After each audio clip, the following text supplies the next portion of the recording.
Welcome to the first edition of Breaking News with Intro to Broadcasting. I am your host with the most, Erwin M. Fletcher, along with John S. How are you, John? I'm doing good. How are you? Good. Any good plans for the weekend? I might see a couple concerts. I got a couple jazz bands in mind. Okay. I got a couple jazz fusion bands in mind. What about you? Very cool. Speaking of a little jazz fusion, Les Claypool and the Flying Frog Brigade will be playing, I believe they're playing Jericho this weekend, so I'm going to try to get tickets. Yeah. Cool. Yeah. It's going to be fun. Cool. Well, you enjoy. Thank you. You too. Okay. On Thursday, April 27th, New York State Governor Kathy Hochul held a news conference to announce that her and state lawmakers had reached an agreement on the state's new budget. The new budget, which will cost taxpayers an estimated $229 billion, will include such measures as raising the state's minimum wage, changing New York's bail laws, as well as providing funding for New York City's failing transit system. Under the governor's new budget, the state's bail laws will be reformed to allow judges greater discretion when putting people away for trial. With the new reforms, now judges will be able to, for the first time, be set bail with public safety in mind. No one should be sitting in Rikers accused, not at trial, for a minor offense because they didn't have the money. But I believe that judges should have the authority to set bail and detain dangerous defendants. Full stop. In terms of the state's minimum wage, Governor Hochul and lawmakers agreed on a plan that would raise the state's minimum wage from $15 to $17. With New York City's transit system being hit by low subway ridership levels, the governor's new budget will provide $300 million of state funding for the MTA. With the city having to contribute only $165 million rather than the original $500 million under the governor's original plan, the new budget is seen as a victory for New York City Mayor Eric Adams. Although the governor's new budget is expected to be passed later this week, some aspects were met with some opposition. One controversial aspect of the governor's proposal not making it into the budget was the complete ban on sales of menthol cigarettes. With Governor Hochul advocating for the sale of marijuana-based products in New York, but still calling for the ban of menthol cigarettes, some believe she was sending mixed messages to the people of New York. Nonetheless, she was successful in her battle against the sale of tobacco in New York, in that under her new budget, taxes on packs of cigarettes will be raised by $1. Again, the governor's proposal and her budget will be voted on this week in Albany, and it is expected to pass. In other news, it has now been over a month since the Nashville school shooting left 3 people dead and 3 people injured. The gun control debate is still going on with little to no action on the federal level. Meanwhile, states like Washington have implemented a ban on military-style high-powered assault weapons like AR-15s. The bill in Washington was met with a lawsuit from gun right activists saying it infringes on people's Second Amendment rights. Now, this isn't the first time in U.S. history we banned a particular style of gun. In 1937, a law was passed that limited the sale of submachine guns in the U.S. The Tommy gun was an outright ban until 1986. People are furious with the continued sale of AR-15s in states like California and New York. And Gen Z, the new largest voting base in the U.S., is tired of the gun control debate, and I know I am. There have been 182 mass shootings in this year alone. The global average for mass shootings in a year is 8. We have had 182 in our country alone, and there is no effort in Congress to stop this horrific trend. We not only need to talk about what's happening in the U.S., but we need to address ways we can stop this trend. But that's a job for another day. What do you think about that, Brian? 182 mass shootings, that's just horrible. Terrible, terrible, terrible, I terrible. do agree with you. We do need to address that issue. I wish Congress would get moving on that. I know. They're there for a reason, right? Yeah. Yeah. We'll be right back after this commercial break.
Welcome back to Breaking News with Intro to Broadcasting. I'm Gianna Pastiglione alongside Cooper Fouth with sports.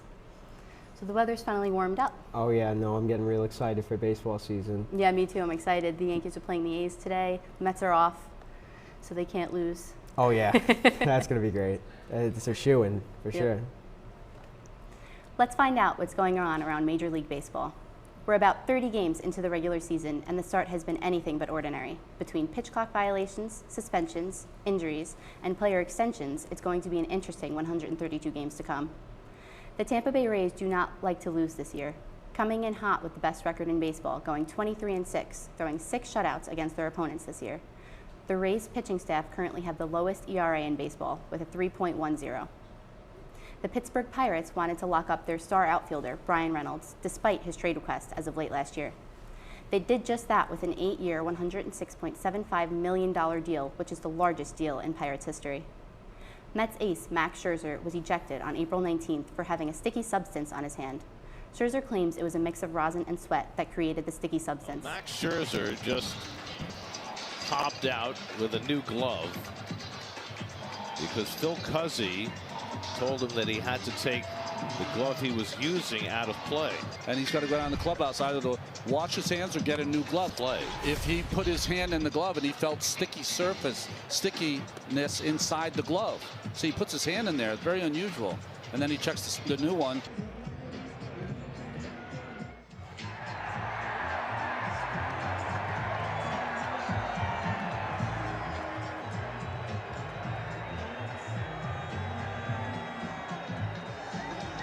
This incident, Scherzer has been suspended for 10 games and fined $10,000. Scherzer has decided not to appeal the suspension. The Oakland Athletics Stadium lease is up after the 2024 season. Since an agreement has yet to be made, one idea was to move the team to Las Vegas. Although it is not official, a contract has been made for 49 acres of Las Vegas land that the A's would build a new stadium on if the deal were to go through. The Yankees are off to a slow start this season, as this is the first time since 2016 that they are last in the AL East. The team has also received some blows on the injury front. Aaron Judge, Carlos Rodon, Giancarlo Stanton, Luis Severino, and Josh Donaldson are among some of the big names that are currently on the IL. Well, unfortunately, I am not a baseball fan, but I do have a story about boxing for you today. Ryan Garcia versus Tank Davis is regarded as one of the most highly anticipated matchups within the boxing world. Oscar De La Hoya, a former boxer himself, now promoter of Golden Boy Productions, was backing Ryan as he saw himself in the young boy. Oscar was toe-to-toe with Floyd Mayweather when he was Ryan's age. However, both have garnered an extremely controversial rap sheet, with Oscar being pinned for drug abuse and Ryan constantly ignoring his coach. Ryan was given this bout under the pretense that he was undefeated. The biggest drawback for fans is Ryan not only lost but to his most widely regarded foe, but it is the first stain on his career. Popular streamer Aiden Ross has featured Ryan on a multitude of his streams, as well as fellow collaborator Kai Cenat, featuring Tank Davis. This created an even bigger tension for younger fans as it sparked an argument over Instagram Live before the bout that led to the two fighters agreeing to go for all or nothing. But in the end, after subduing Ryan with a body shot, Tank Davis let Ryan keep his money, and Aiden Ross forked over the 10 grand to Kai Cenat, further dividing fans over the monetary circumstance. And this is definitely a very unfortunate conclusion to the matter, because there was a lot of communal value within the younger community. Yeah. And now it's just split over monetary gain. Yeah, it did seem like a competitive match. Absolutely. First thing I do when I wake up is I put my glasses on and record my dreams, or at least whatever I can remember. Then I'll goof off on my phone until nature calls. Now that I've worked up an appetite, I'll usually eat some eggs or Eggo. Then I'll head back to the bathroom to clean up, which includes brushing my teeth, cleaning my facial hair as if I wasn't going to wear a mask all day, and a quick shower. Nothing to see here. Then I'll make way to my closet and pull an outfit out of my app. Then take a brief moment to admire greatness. I said greatness. I'll grab my keys off the doorknob and head out with my goodies that I need for the day. Pet my cat and dad goodbye. Then I'll shave my car, just a little bit off the top. Enter the icebox, pet my puffy hello, start my car, and head out to wherever the wind takes me. Watch out, world. Joey's a-comin'. Thank you. Welcome back to Breaking News with Intro to Broadcasting. I'm Chris, and I'm here with your health news today. In health news today, free COVID tests aren't guaranteed after May 11th. While they will still be available, there will be changes as to who pays for them. Questions remain about what exactly those coverage changes will look like, but the guarantee of free testing will be lost for many, and some costs may shift to become out of pocket. What will change after May 11th, you may ask? Well, once the public health emergency ends, COVID-19 tests, both home and laboratory tests, will be subject to cost sharing, in which costs of services are divided between the patient and their insurance plan. Private insurers will no longer be required to cover the cost of testing. The federal government has encouraged continued coverage, but each company will ultimately be able to make their own decision. So far, the details on those plans are scarce. The Blue Cross Blue Shield Association told CNN that it's evaluating the best way to keep members informed of changes. Moving into the next phase, coverage may include reasonable limits on tests. Medicare Part B beneficiaries will continue to have coverage for lab tests when ordered by a provider, but the same will not apply for home tests. There are still ways to take advantage of the benefits provided by the public health emergency before it expires on May 11th. Packs of home tests can be found at pharmacies and other local retailers, and costs may be covered up front or reimbursed by insurance plans. This week, in the world of reality TV, the cast of RuPaul's Drag Race All-Stars Season 8 has been announced. The sister program of the hit Drag Race competition show, in which queens who have previously competed get a second chance at the crown, released its lineup of 12 queens 10 days ago on Friday, April 21st. The lineup includes Jessica Wilde from Season 2, Monica Beverly Hills Season 5, Darian Lake Season 6, Miss Kasha Davis Season 7, Naysha Lopez Season 8, James Mansfield and Alexis Michelle from Season 9, Kahana Montrese from Season 11, and Heidi in Closet from Season 12, and Candy Muse and Lala Ree from Season 13. Season 8 will also be the first All-Star season to feature a queen who originally competed on an international season of the reality TV show. Jimbo, originally competing on Canada's Drag Race Season 1 and UK vs. the World, being this 12th queen. It is not yet clear if All-Stars rules will be in effect, these rules differing from the original program in that the queens vote each other off the show week to week.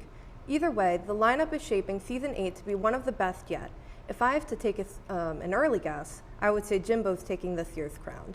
The race begins Friday, May 12th, and is streaming only on Paramount+. This is a very enlightening story bringing.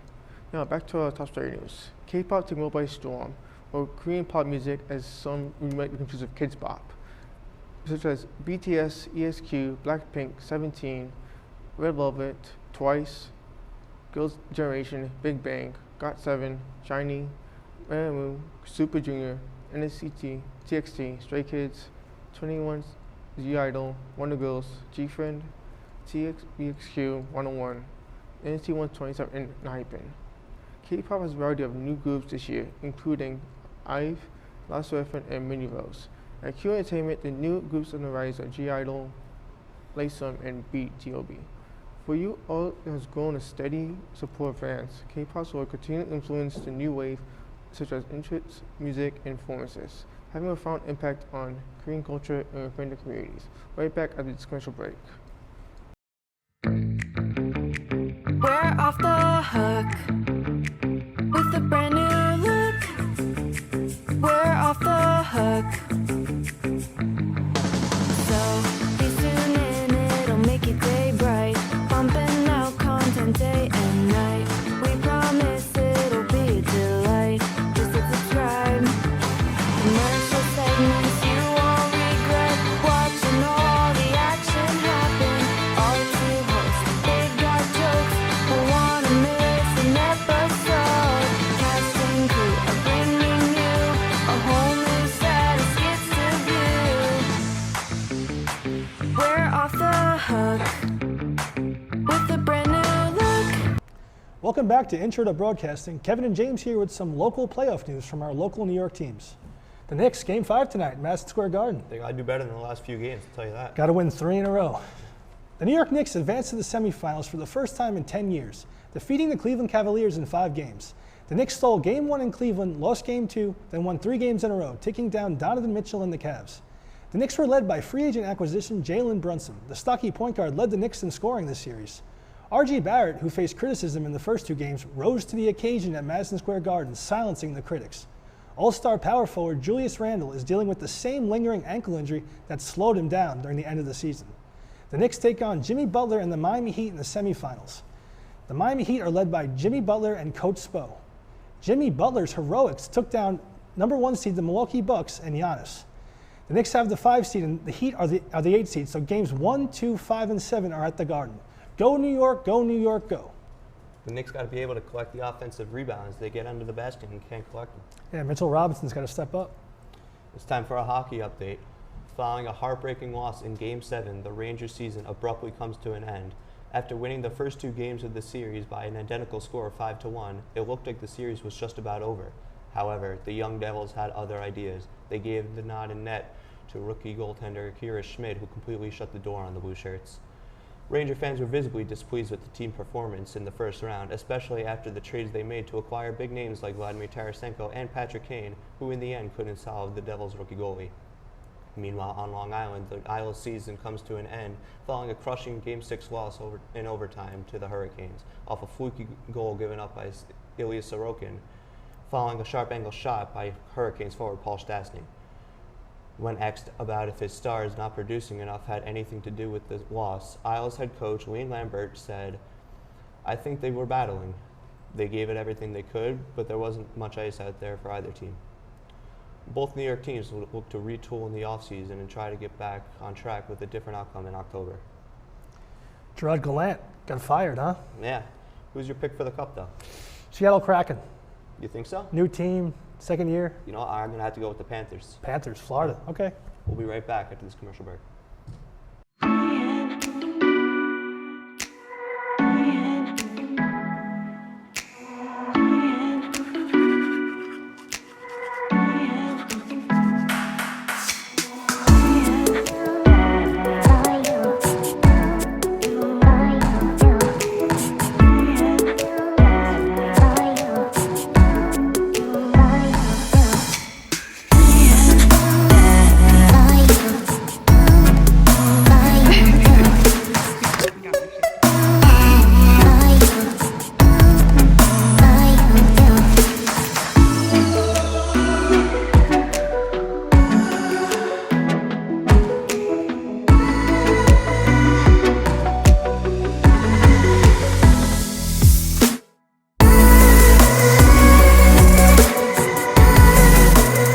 Welcome back to Intro to Broadcasting. I'm Thomas Poole here, along with Santiago Vargas, with some more entertainment news.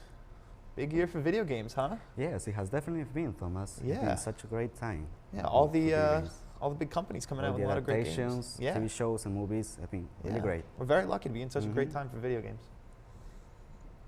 We first met him on a tiny screen in the arcade in 1981, but now, after 21 home console titles beloved to generations of kids, Super Mario hits the big screen. When the cast for the Super Mario Bros. Movie was announced in September of 2021, fans of The Italian Plumber were polarized and skeptical of the joint venture between Nintendo and Illumination Studios, who also produced children's films Despicable Me, Sing, and Secret Life of Pets. Older fans of Super Mario feared the studio's history of cash-grab kids movies would continue with Super Mario Bros. Being too immature for adults to enjoy. When the trailer is not revealing much about the plot, fans became even more polarized. While the cast announcement was well received, especially Jack Black as the main villain Bowser, many criticized the selection of Chris Pratt to play Mario. Fear arose due to the uncertainty of the direction the Jurassic World star would take to play a character who traditionally has a peppy Italian accent. But Nintendo and Illumination's collaboration has been loved and accepted by audiences young and old alike. Since its April 5th release, the movie has crossed the $1 billion threshold, smashing the record for highest grossing video game movie and biggest worldwide opening weekend for an animated movie. The Super Mario Bros. Movie is the highest grossing film of 2023 so far. Super Mario Bros. Has definitely been breaking records, Thomas. Yeah, it's awesome. Crazy. Armored Core 6, Fires of Rubicon, the new video game from Software, is set to be released on August 25th, 2023. The Japanese studio confirmed that on April 27, according to various sources from the studio. This is a third-person action game that focuses on the player piloting a robot called an Armored Core.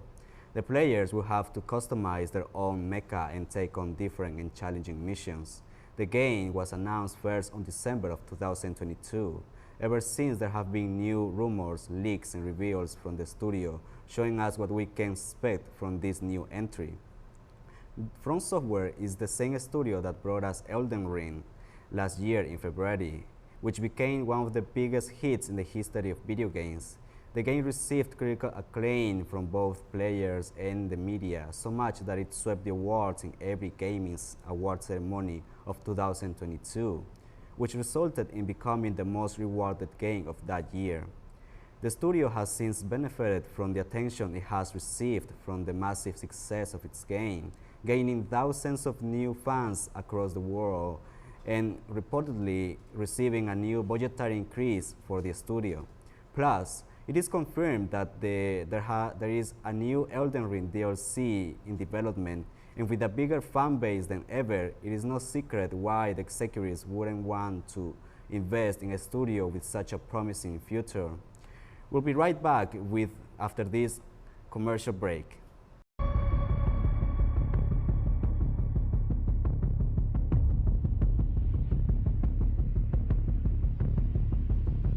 What if you were stalked by an all-seeing eye? What if your whole life was merely entertainment? You see that? See what? What is wrong with you? Are you smoking something? What is wrong with you? You're smoking something. What if everything you did was watched by millions?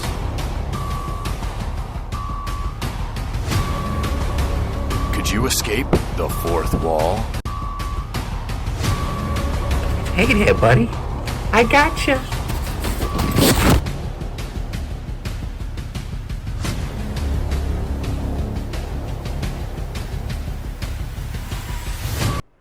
In our final segment with health, Brian Johnson is an American entrepreneur who sold his business for $800 million, and since then has been studying how to live longer.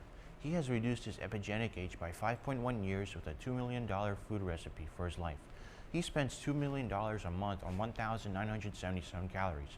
He also takes 28 supplements for upon waking, 17 supplements for dinner, and 1 before bed. The food costs $44 a day, and the supplements costs $11.24 a day. In total, he spends $1,685 a month. Upon waking up, he makes the Great Giant for dinner. He eats the Super Veggie, and the last is Nutty Pudding. Those are the meals he eats every day. The different meals he eats throughout the day are asparagus, almond beef salad, orange fennel salad, and stuffed sweet potatoes. Brian likes to add chocolate to his diet. You may think it's unhealthy to eat chocolate, but dark chocolate has iron and polyphenols. If Brian Johnson keeps up with his life expectancy will be up to 200 years. Brian Johnson has talked about self-destructive behavior, how self-destructive behavior like sleeping late, eating unhealthy, not exercising, and having a bad outlook on life can affect your health. Thanks for watching news with Intro to Broadcasting. Have a great day.